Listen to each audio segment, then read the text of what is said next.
Ang tanong mo, pagkasama ka na sa sistema namin, is kung paano kung wala kang ma-refer sa amin or gaano ba kabilis kikita sa sistema na papasukin mo. So ganito lang yan. Kung ang tanong mo, wala kang ma-refer, dahil kasali na kami sa sistema na pinasok mo, meron na kaming left at saka right na mga tao sa ilalim. So ibig sabihin, pag sumali ka sa amin, meron ka mismong account na papasok. Dudugtong ka lang sa left ng mga tao namin. So, ibig sabihin, kung ako makapag-refer, wala kang na-refer, meron ako na ipasok, pwede kong ilagay sa left, pwede ko ilagay sa right, or pwede ko ilagay sa ilalim mo kasi idudugtong lang namin sa'yo yan.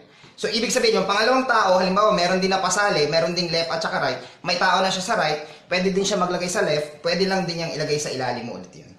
Itong pangatlong tao, may left and right, may tao na siya sa right, pwede niya ilagay sa left, ibig sabihin, tatabunan niya lang din yung account mo. Ibig sabihin, kahit wala ka pang mai-refer, pwede ka nang malagyan ng tao basta mas mabilis kang sasali. Ngayon ang tanong, gaano kabilis kikita? Ang pagkita, nakadepende kung gaano ka kabilis sasali dahil malalagyan ka ng mga tao. Pag may tao ka na, pwede ka nang kumita. Yun lang po.